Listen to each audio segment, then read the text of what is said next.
Muchísimas gracias en nombre de todo el Foro Costarricense por esta lección de Derecho Comparado que nos acaba de dar y las valiosísimas sugerencias que ha tenido la amabilidad de compartir con nosotros y que creo que nos dan mucho para meditar, sobre todo a la luz de la reforma legal que está planteada. Vamos a abrir un pequeño periodo de preguntas y respuestas. Vamos a hacer una única ronda de 6 preguntas. Dado que el Colegio de Abogados y Abogadas de Costa Rica va a ofrecerle a todas las personas presentes un brindis después en el edificio de fundadores, donde desde luego ustedes van a tener la oportunidad de conversar directamente también con las personas panelistas. Entonces, quiero ofrecer la palabra a alguna persona que tenga bien formular alguna inquietud sobre todo lo que han escuchado. No, porque es que, bueno, lo puede grabar. Quería preguntarle al profesor que nos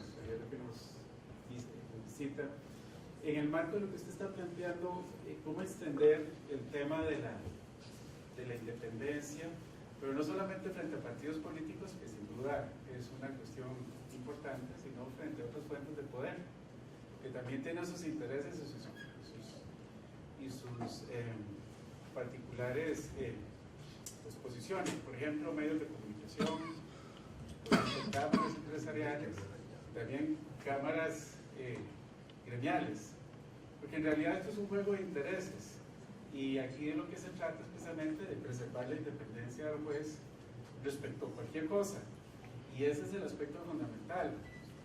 Obviamente la parte política juega un rol sin lugar a dudas importante, pero igual están los otros fuentes que tienen sus intereses y también estarán muy interesados de tratar de influir en algún momento un juez. Pero es su posición muy general. Entonces, ¿Tengo la ahí? Puede. Porque efectivamente, cuando hablamos de separación de poderes, hablamos de poder, no estamos hablando del poder de los tiempos de Montesquieu. El poder se ha diversificado extraordinariamente y hoy, tanto como el poder político, tan importantes desde el punto de vista de la posibilidad de neutralización de la independencia judicial, son los poderes privados, grandes grupos económicos que además hoy tienen la posibilidad de deslocalizarse y en definitiva de situarse en una posición bien. Eso es totalmente cierto y la verdad, una organización judicial que no esté suficientemente dotada, que no sea lo suficientemente potente y que no tenga suficiente apoyo popular y además no solo popular, sino también el apoyo político de una institucionalidad estatal, es evidente que hay cosas que no podrá hacer frente a los grandes grupos económicos que hoy ejercen unas presiones muchas veces brutales sobre los jueces. Aquí la política tendría que ejercer una función de apoyo a la jurisdicción sin invadir su terreno. El caso de los medios de comunicación tiene unas particularidades verdaderamente relevantes.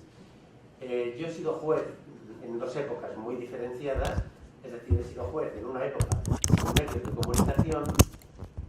¿Puedo seguir hablando? Sí.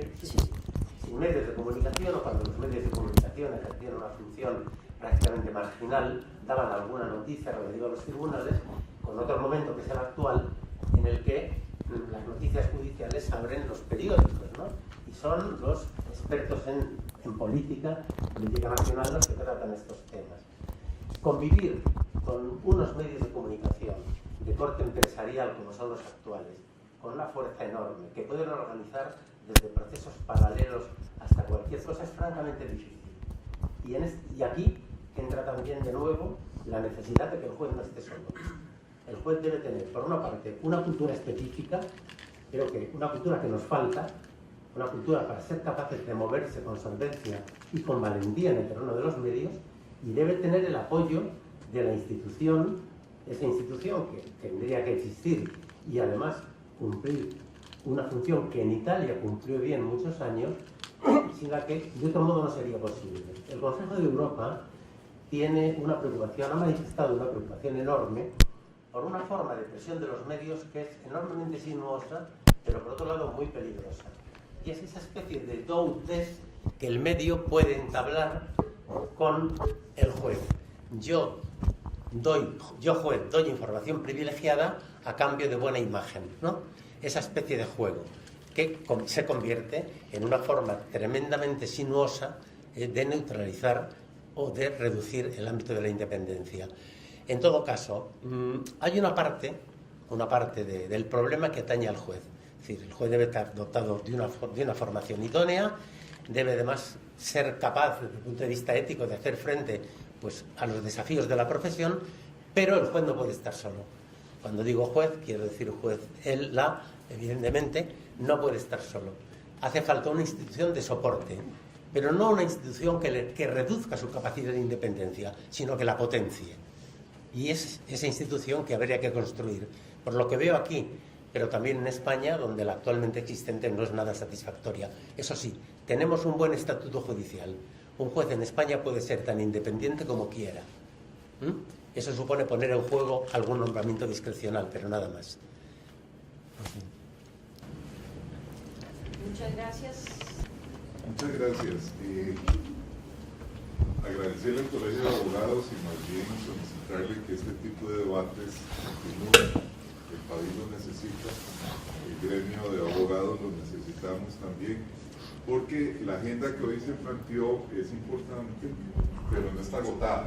Hay una gran cantidad de temas que se derivan de las expresiones y manifestaciones de las señoras y señores panelistas que podríamos ir perfilando en unas siguientes actividades, como por ejemplo, ¿qué modelo de poder judicial requiere este país? Alguien dijo de los expositores que es un superpoder judicial, y sí, es el único poder judicial en el mundo que tiene la función jurisdiccional, que hace aguas, tiene la policía judicial, o sea, reprime policialmente, tiene la fiscalía y tiene la defensa pública.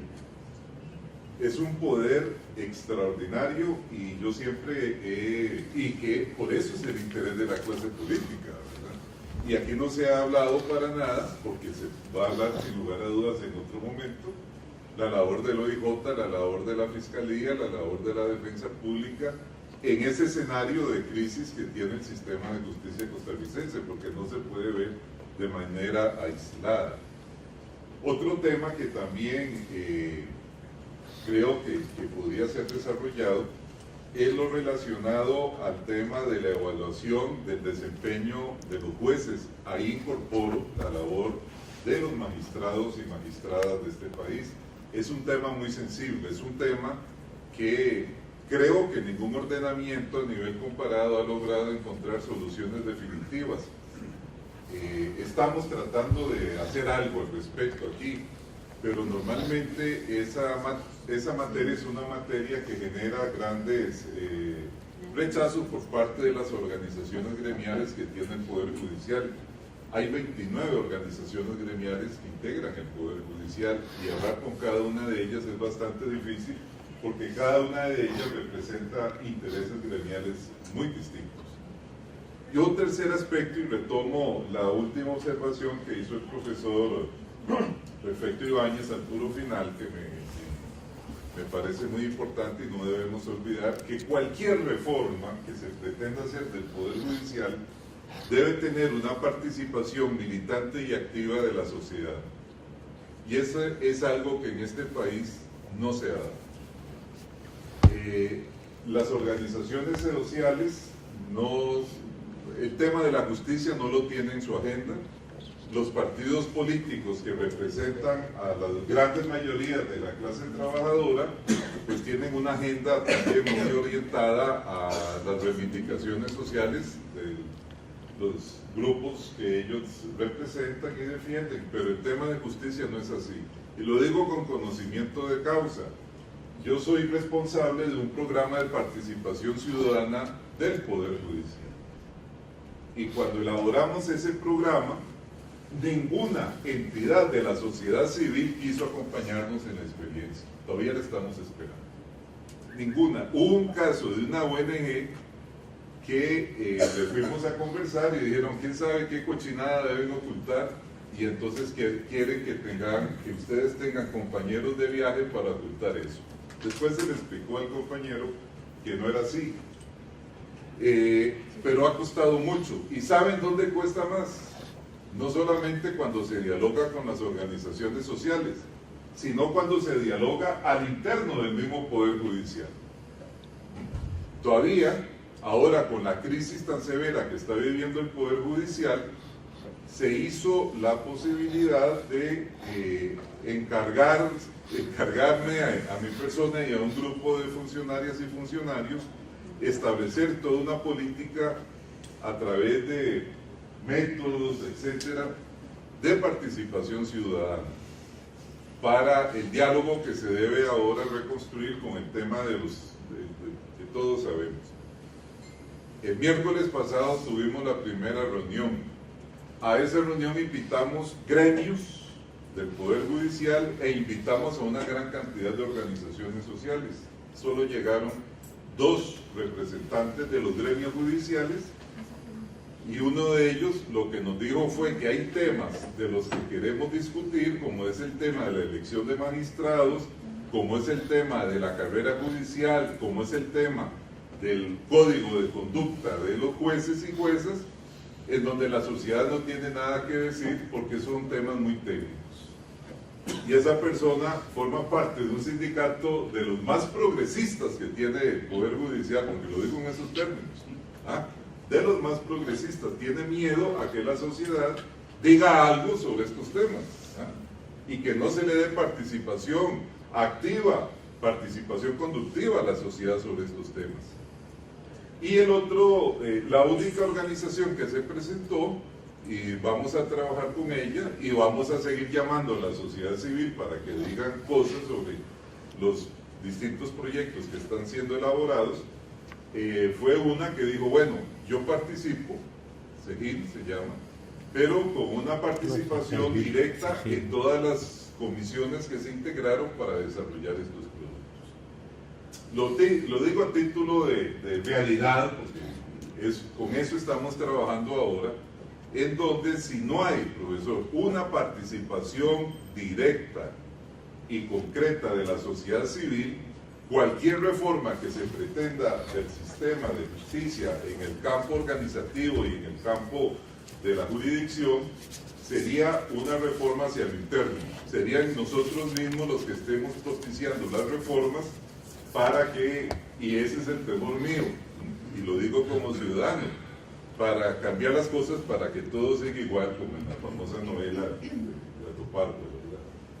Y ojalá que eso no se dé. Hay una voluntad ahora en el Poder Judicial, en Corte Plena, de abrirse para el debate y que sea a través del debate serio como este que hemos visto ahora y que va a continuar sin lugar a dudas, se propicien esas grandes reformas, que hay que hacerlas, hay que tocarlas, hay que digerirlas, ¿verdad? Y ver qué es lo que se persigue. El momento tal vez no es el más feliz porque estamos en un proceso electoral y entonces aquí todos quieren jalar agua para su propio molino, ¿verdad? Pero el momento también se hace importante porque la situación es tan fuertemente chocante que sí se requiere que se hagan esos cambios. Y esos cambios deben ser impulsados, solicitados, orientados con la participación de los judiciales, pero también con una participación muy activa de la sociedad. El problema que yo veo es ese pasivismo de la sociedad nuestra de no querer asumir, con honrosas excepciones, esos posicionamientos frente a las grandes reformas del sistema de justicia. Pero creo que sí se hace importante, en base a la última manifestación que hizo el profesor, de que en cualquier caso de reforma, es la sociedad la que tiene la batuta en esta dirección. Gracias.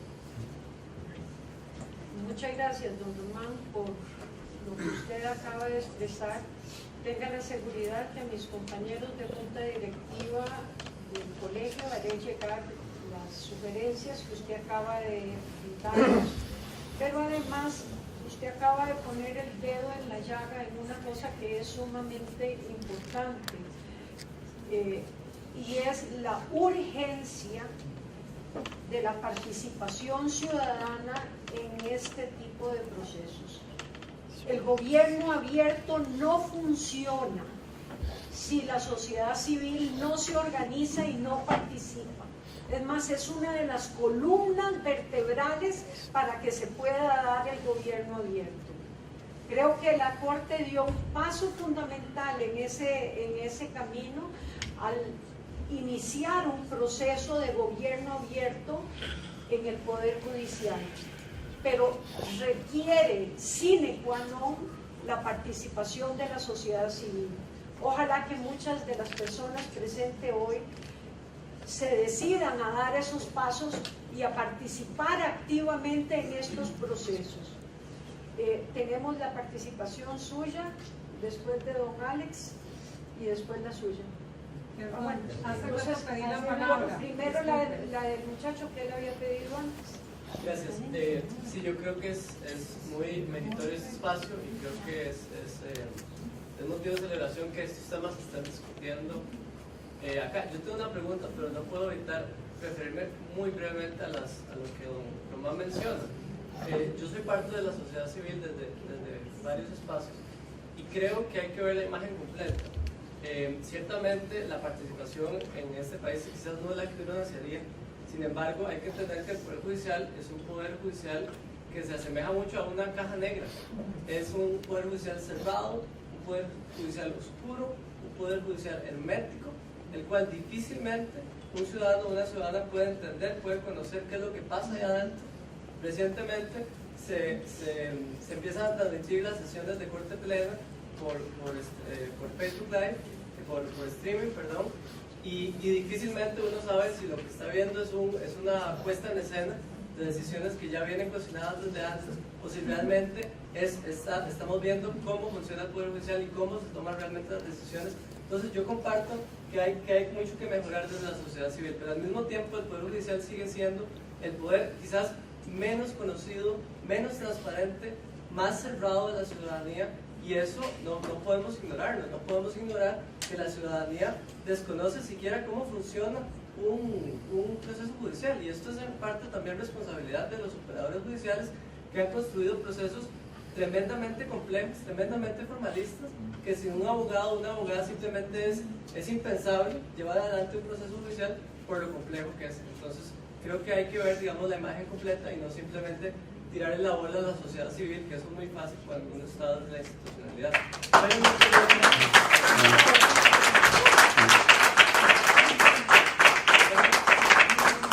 Pero mi pregunta, que ese es el punto originalmente, mi pregunta es más en la línea de la separación de las funciones jurisdiccionales de las administrativas, que es un tema que yo he podido estudiar y el cual no creo, digamos, en ningún sentido de fórmulas mágicas ni en que fácilmente un diseño específico nos va a dar la solución.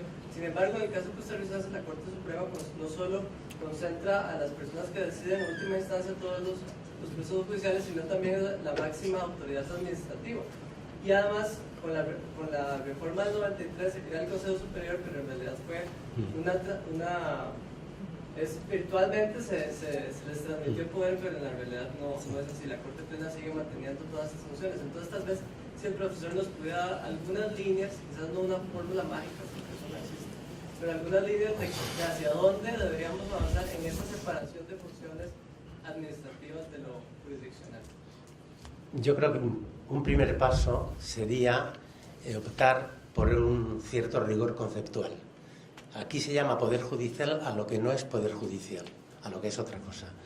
No hay más poder judicial que el del juez del caso concreto ejerciendo jurisdicción. Poder judicial es ejercer jurisdicción para decir el derecho. Lo demás es otra cosa. Es decir, en este caso, lo que ustedes llaman Corte Suprema es un aparato enorme que incorpora cantidad de funciones, de las cuales algunas son francamente contradictorias con la propia naturaleza de la jurisdicción, y por tanto convendría empezar a hablar con cierta propiedad.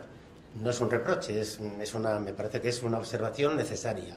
Es decir, no hay más poder judicial que el del último juez o el o el presidente, el que se quiera, ejerciendo jurisdicción en el caso concreto. Eso es poder judicial.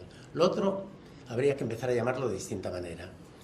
La sociedad civil, es verdad, tiene todos los motivos del mundo para desconfiar, pero no solo de la jurisdicción, de la política.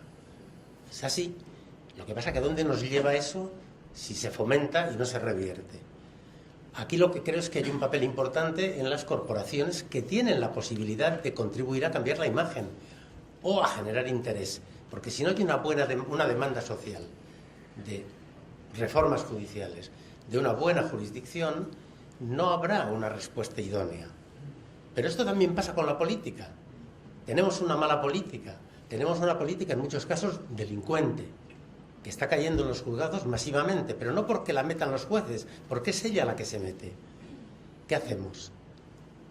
La sociedad civil tendrá que implicarse porque se juega mucho en esto. Este es un terreno en el que la sociedad civil desconfía profundamente y con razón, porque es el reino de la opacidad, el reino de la oscuridad. Es así. Y además porque entra en un palacio de justicia y no sabe de dónde le vienen los palos. Eso también es verdad. Pero al mismo tiempo, esto hay que revertirlo. Y hay que generar buena cultura de la jurisdicción. No es fácil, pero por ejemplo, vuelvo al caso de Italia. En Italia ha habido momentos dificilísimos en los que el país se ha volcado con los jueces, porque ha entendido que estaban dando respuesta a problemas reales, asumiendo riesgos con posiciones realmente encomiables. Aquí tienen un papel los propios jueces, porque ejerciendo la jurisdicción, tratando bien al ciudadano, la gente que salga de ese despacho o de esa sala de audiencias, diablos, tendrá una imagen distinta y estará empezando a pensar, hombre, están las asociaciones judiciales o la asociación judicial que tiene un papel importantísimo en la relación con la sociedad civil. Están los colegios de abogados, pero ese esfuerzo hay que hacerle, un esfuerzo que es fundamentalmente cultural. Y en la medida en que ese esfuerzo se haga hacia afuera, también producirá una transformación hacia adentro. Sé que es más fácil decirlo que hacerlo, pero de verdad no es imposible. Y hay experiencias interesantes que han dado un buen resultado. Naturalmente, siempre resultados parciales. Este es un terreno complicado. Muchas gracias. La señora de la segunda. Buenas noches. El poder y los poderes en general, por no decir todas o casi todas las instituciones de este país, se han vuelto autocráticas, cerradas, enfermas y autocomplacientes. Cuando hablamos de sociedad civil, y hablo como sociedad civil y también como profesional en derecho, ¿cuáles son los espacios reales para tener voz? No digamos voz, para tener voz, cuando cada vez el poder está más anquilosado y más lejano de los intereses de la población. Y la otra pregunta es, ¿han incidido los procesos de globalización en la cultura y en la ética de la jurisdicción? ¿Y cómo? En cuanto a lo primero, ¿cuáles son los espacios? Pues los espacios, en definitiva, en los que en este momento hay opacidad, hay oscuridad. Es decir, cada espacio, en los colegios de abogados, en las organizaciones implicadas en primera persona, los jueces tienen una gran responsabilidad. Porque muchas veces la justicia, la figura del juez es una figura arrogante, es una figura que fácilmente cae en la prepotencia. Históricamente es una figura que ha generado desconfianza. Siempre. El juez tiene aquí realmente un papel. La juez tiene un papel importante. Pero luego los demás operadores y en general las instancias de la sociedad civil que se juegan mucho en la jurisdicción. En cuanto al segundo tema de la globalización, bueno, no sé, realmente la globalización ha producido un efecto y es llevar determinados centros de decisión fuera del alcance de las instituciones nacionales y de los jueces. A mí me parecería que no sería poco que los jueces tuvieran verdadera conciencia de lo que supone la globalización en el plano de los intereses, pero no en el plano de los derechos. Y trabajar por la globalización en el terreno de los derechos es algo que cada uno de nosotros puede empezar a hacer despacito y a pequeña escala, pero que en definitiva es algo que hay que hacer, ¿no?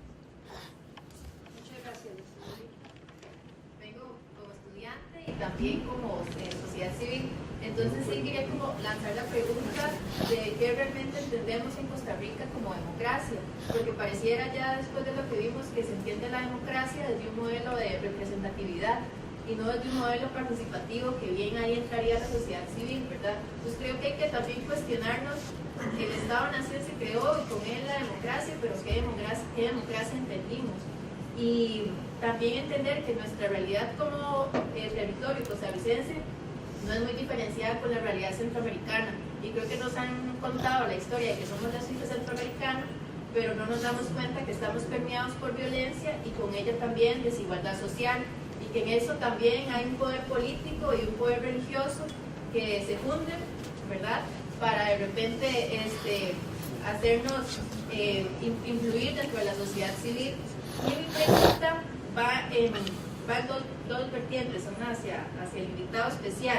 En este sentido, hablando de violencia, en Centroamérica es un hecho de que existe crimen organizado.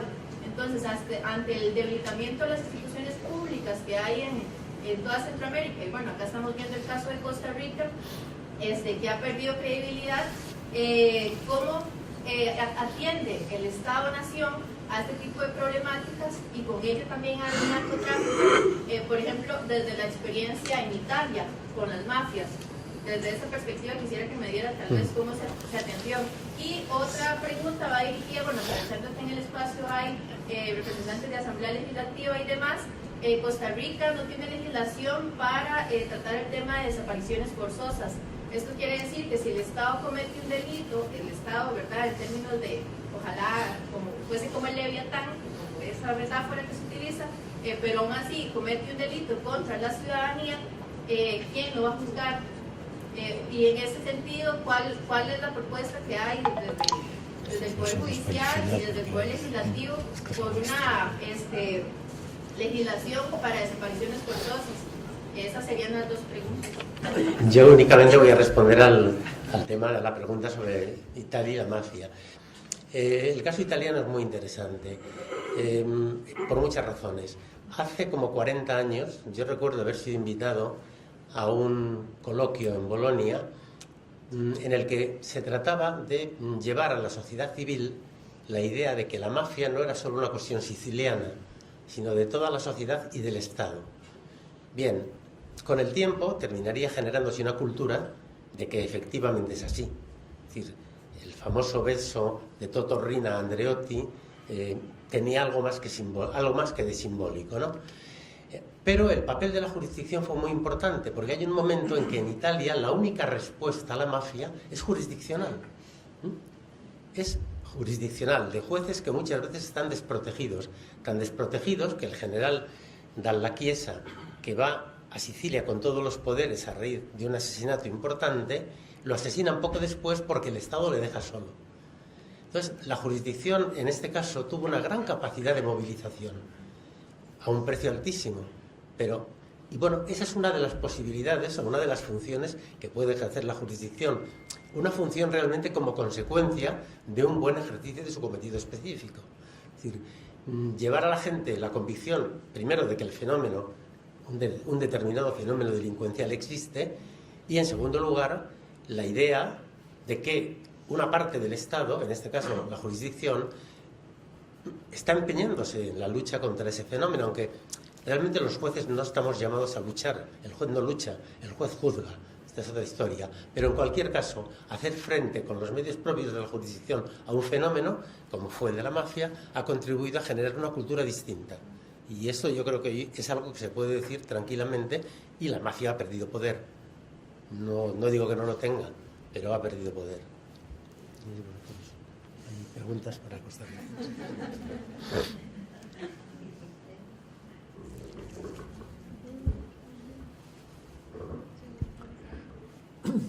Usted menciona algo que es realmente explosivo. Menciona la democracia representativa. Hace algunos años yo estudié una reforma constitucional, reforma al artículo 9 de la Constitución, que estableció que el gobierno de la República se ejerce por el pueblo y por tres poderes. Y yo decía que ese cambio, porque antes la Constitución decía que el gobierno se ejerce por tres poderes, entonces es simplemente el mecanismo de delegación, ¿no? El pueblo es soberano, pero delega el poder. Ahora la Constitución dice, se ejerce por el pueblo y tres poderes, o sea, el ejercicio del pueblo es un ejercicio independiente de los tres poderes. Es más, la Constitución lo antepone el ejercicio del gobierno por el pueblo al ejercicio por los poderes, ¿verdad? Y ese artículo constitucional, en mi criterio, nos impone una tremenda obligación. ¿Por qué? Porque el ejercicio del gobierno por el pueblo, así pura y simplemente como estamos, es impensable. El pueblo está en otra cosa, el pueblo está en el fútbol y además está buscando a ver cómo puede comer, porque hay grandes cantidades de personas con dificultades enormes, ¿verdad? Entonces, esa Constitución, ¿va en serio? ¿Estamos nosotros pensando que nuestra Constitución es un documento serio? Bueno, la Constitución es un documento serio si nosotros nos empeñamos en cumplirla. ¿Y cómo podemos cumplirla? Yo pienso que el compromiso de todas las personas, ciudadanos, autoridades, todas las personas que tienen posibilidad, el compromiso en que nos pone el artículo 9 es en empeñar todo nuestro esfuerzo para que sea posible que nuestro pueblo, dotado de una cultura democrática, empuñe el gobierno. Para mí, eso es nada menos lo que nos compete a todos.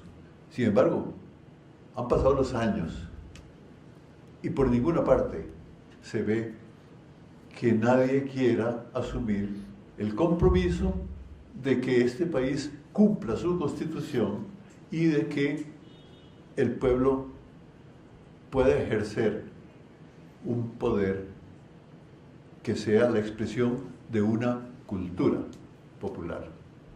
Eso quería decirle. Desde 1949 la forma de ejercer el poder en el país. Y hago esta alusión porque a mí me correspondió el honor de haber redactado e impulsado en 2 periodos legislativos diferentes esa reforma constitucional. Yo la redacté, yo la propuse a los diputados, yo le hice la exposición de motivos y también posteriormente hice el borrador del dictamen afirmativo unánime para que esa reforma constitucional se aprobara. Lamentablemente esa reforma constitucional fue propuesta a la Asamblea Legislativa acompañada de un proyecto de ley basada en la teoría de los derechos ampliativos de los derechos humanos, que debió de haber sido aprobada conjuntamente con la reforma constitucional, y sin embargo los diputados, cuando vieron de qué estábamos hablando, porque esa iniciativa legal daba precisamente los mecanismos mediante los cuales el pueblo podía ejercer su derecho participativo, su derecho humano fundamental participativo, nunca fue aprobada. Y por el contrario, algunos diputados incoaron legislaciones como fue precisamente la del plebiscito, donde cambiaron completamente mucho de lo que se buscaba con el proyecto de ley que fue redactada. Sin embargo, estimo que siendo ya un derecho humano declarado por la Constitución Política, el derecho de participar, nos corresponde a nosotros como sociedad civil organizarnos de diferentes maneras, aprovechar los mecanismos que ya están también de todas maneras incluidos en diferentes legislaciones, como el cabildo abierto y muchas otras instancias, y utilizarlos. Olvidarnos del porta mí y empezar a actuar en las cosas que nos interesan y nos conciernen. El señor que está en la segunda fila y después... Para hacer una intervención pequeña, sobre todo arrancando de lo que el magistrado Román Solís expuso. Román, a vos te conocemos todos, un montón de gente, conocemos tu carrera, tu rectitud, tu honestidad, todo. Pero también conocemos todo lo contrario de otro montón de gente que está ahí adentro. Entonces, cuando ustedes hacen un llamado a la sociedad civil, lo primero que uno piensa es que van a arreglar para seguir tapando el asunto. Porque ¿por qué no hicieron el llamado 5 años atrás, 10 años atrás, 15 años atrás, cuando ya los síntomas de la condición eran grandes? Todo el mundo tranquilo. El ahora nos convoca que el colegio tampoco dijo nada durante todo este montón de cosas. Sacó un pedacito así en un periódico diciendo tengan paciencia que el asunto se va a arreglar, confíen en el Poder Judicial. Hoy en día confío más en los perros de una perrera que en muchas cosas del Poder Judicial. Disculpen el término que estoy usando, pero es cierto. Que quieren llevar un asunto a la sociedad civil. Bueno, ¿qué es eso de sociedad civil? Yo pertenezco a un sector de sociedad civil que no es el mismo de las cámaras. Pero yo no tengo nada que estar discutiendo con las cámaras. Yo tengo otros intereses distintos que con las cámaras. Entonces, no me pueden meter a mí en una olla. O sea, la única salida que tiene realmente la gente para participar es tomar la acción. Pero aquí, cualquier grupo que se organice para tomar acción, cuando llega al poder primero le dice, ¿y ya tiene cédula jurídica? No, todavía es que primero tiene que ir de un abogado y hacer una asociación, inscribirse, y desde ahí en adelante está liquidado. Ya de ahí en adelante se institucionalizó y se fue para el carajo cualquier reivindicación que quisiera. Vea el TLC, ya que lo han nombrado aquí, mientras estuvo en las calles se podía ganar. Cuando salió el señor Corrales con la maravillosa idea de hacer un referéndum, se perdió, porque se llevó a la gente a pelear al campo de ellos, al campo de los políticos, que saben dominar el asunto. Entonces yo, sinceramente, no veo que exista tampoco una salida real, que puede ser muy positivo, con las reformas legislativas. Mientras no haya una real participación de la gente en todo lo que requiere, lo que es hoy en día tan difícil. Hemos tenido en estos días la experiencia de varias marchas contra la corrupción, y si llegamos, don Walter, de 25 más llegamos mucho. La gente está en otra cosa, no sé por qué, tal vez porque tienen que resolver los problemas de hambre, tal vez porque tienen que resolver otro tipo de problemas. Pero nuestra sociedad está estructurada para que uno no participe, y si participa, para tragarse. Se lo tragan los partidos, se lo tragan las instituciones, se lo traga el Poder Judicial. Yo lo que tengo es estar litigando casi 30 años de estar peleando contra el poder establecido. Y es algo increíble lo que sucede. Entonces, Román, no me extraña que esa gente no hayan querido participar, pero un grupo de colegas, está hablando aquí con Carlos, que también lo conocen muy bien, vamos a participar con usted. Y también el grupo Consenso, que ahorita está peleando la Junta Directiva de este colegio, va a participar con usted. Porque en Román Solís yo sí creo, pero en esa iniciativa así tan extraña de que ahora sí venga, arreglemos esto, es muy difícil creer. Por eso creo que mucha gente no llegó a esa convocatoria, porque está cuesta arriba creer que el Poder Judicial desde adentro se quiere recomponer en beneficio de todos. Yo el primero en pensar que eso no es posible. Se quiere recomponer en beneficio de los que han estado usufructuando todo lo que hemos usufructuado y los que han estado promoviendo la corrupción que hay ahí adentro. Entonces, en esas circunstancias no puedo llegar ahí así porque así, pero sí vamos a ir, Román, vamos a participar con usted. Usted es un hombre de ley, un hombre honesto, correcto, lo conozco de muchos años, y hoy en día uno tiene que fijarse en las personas. Es más fácil hoy creer en personas que creer en posiciones o en partidos o eso.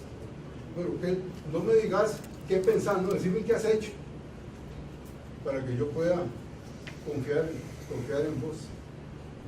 Solo eso quería decir. La última Felicito a los exponentes porque la verdad que nos han enseñado muchísimo esta tarde. Más que una pregunta, dos pequeñísimos comentarios. Uno, que yo me imaginé que con la manera como el ciudadano costarricense está sufriendo y regodeándose al mismo tiempo con el escándalo, que hoy aquí no iba a caber la gente. Yo vine tempranísimo, pero yo quiero estar sentado en esta conferencia, las tengo que escuchar cómodamente. Esto es muy importante reflexionarlo, y lo digo con todo respeto, valiéndome de las últimas palabras del profesor, en el sentido de que cambiar jurídicamente, antes que nada, significa cambiar culturalmente. Y yo, antes de ponerme triste por la crisis, veo una oportunidad de la crisis. Hoy hemos hablado de la crisis del Poder Judicial, pero así está el aparato público y así estamos nosotros como ciudadanos, pasivos, tranquilos, conformistas, y cuando se nos habla de cambios sustantivos apelamos a la falacia del miedo y decimos que no estamos preparados. Yo creí que aquí no iba a caber la gente. O sea, es que es increíble lo que nos ha estado diciendo la prensa en los últimos 4 o 5 meses. Los 3 poderes de la República están politizados. Entonces aquí el primer cambio que tenemos que producir como sociedad está en nosotros, en atrevernos a generar el cambio. Es lo que dice Yo escucho con mucho respeto a la palabra, es que no nos dan espacios de participación. El poder nunca le va a dar al ciudadano espacios de participación. El derecho está reconocido en la Constitución política.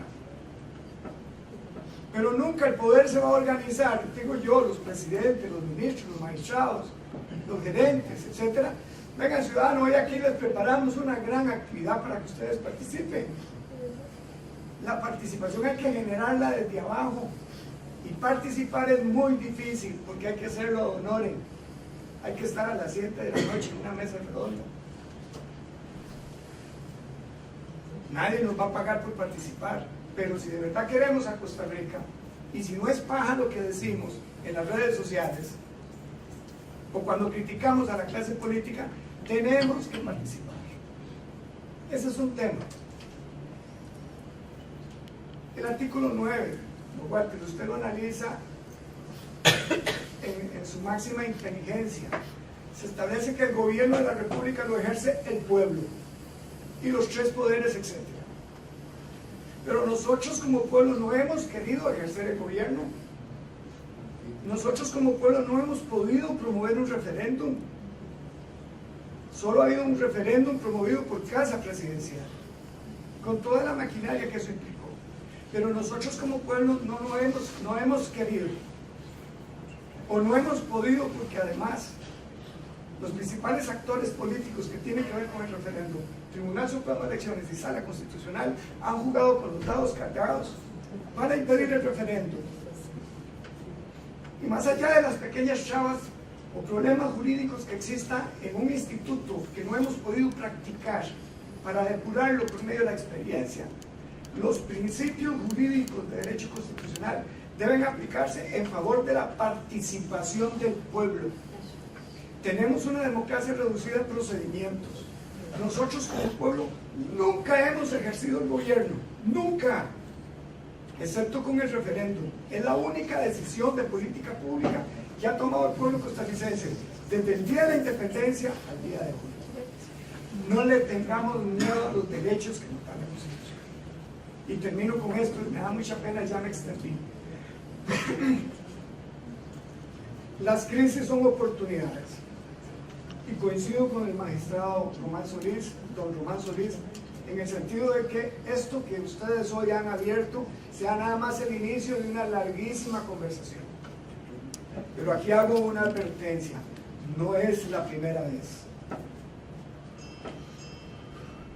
El escándalo público que tenemos nos está poniendo a hablar sobre el Poder Judicial y se van a hacer propuestas de reforma.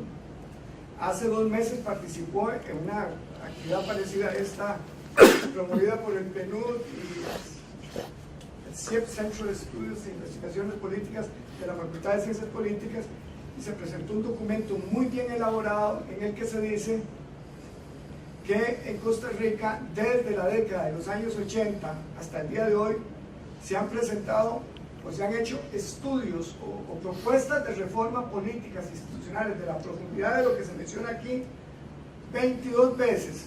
Ese documento no incluía la agenda de consenso que se presentó hace como 1 mes y medio en la Asamblea Legislativa, ni incluía el propio documento que estaban presentando ellos. O sea, se han presentado 24 propuestas de reforma política profundas al sistema y no hemos podido concretarlas por un problema fundamental. Y es que los grupos que han propuesto esas reformas, recordemos Corec 1, Corec 2, Comisión de Reforma del Estado, que es esos 79 y 80, y eso arranca, repito, hasta llegar a 24 propuestas, pasando por los notables, pasando por la concertación del expresidente Miguel Ángel Rodríguez.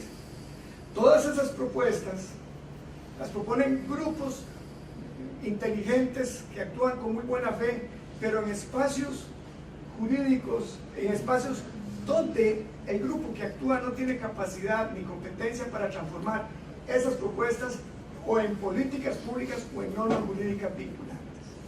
Los notables, es la experiencia más reciente, identificaron 32 problemas graves en Costa Rica y sugirieron 96 reformas. Yo, con todo respeto, y felicito al diputado, pero de las reformas que se están mencionando al Poder Judicial, de novedosas no tienen absolutamente nada.